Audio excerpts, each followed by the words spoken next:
feel guilty like it's your job to take care of everybody else and all of their problems. I can't speak to your issues, but I'll share mine.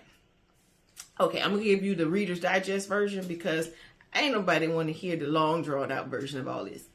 First and foremost, I was born to a teen mom who frankly couldn't take care of herself, let alone a kid. So I got to grow up with my grandmother.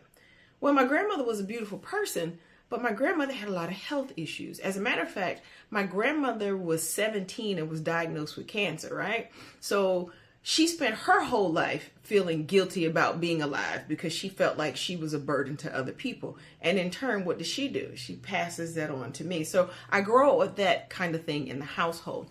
Then as I'm growing up with a sick grandma, a teen mom who is struggling to get her life together, then our family has its own earthquake, if you will.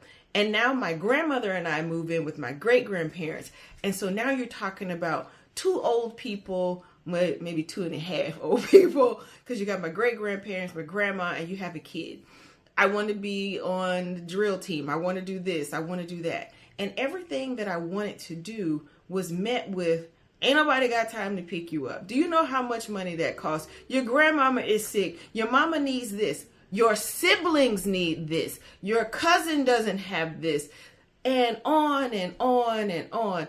Everything I wanted to do was met with why somebody else's need should trump mine. And in particular, it is hard to say, I know somebody's sick, but I want to be in the band. I know it might seem small, but what that turns into is that you start to make all of your interests, wants, and needs small because somebody else has an interest or want or need that you think is more dire than yours. That turns into a horrible pattern over the course of not only your young life, but you carry that with you into adulthood. And then what you find is that you are always putting somebody else's needs ahead of your own needs and your wants. But here's the part that we don't talk about. You ain't happy about that. When people give you that whole you are selfish trope about having interests and wants, you swallow it because you think it makes you a bad person. But the feelings never go away. So then you wind up doing things for people from a place of guilt and resentment.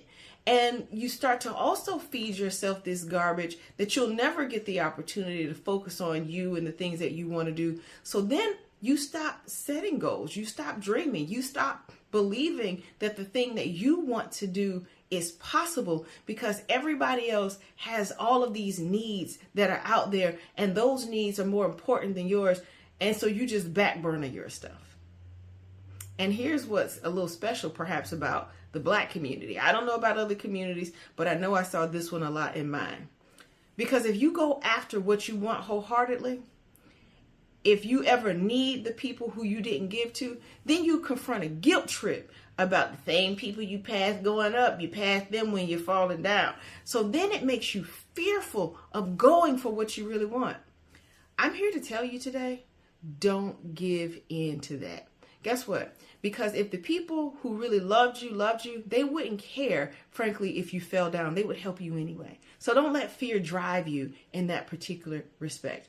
And if you are moving up, move up with grace, not guilt.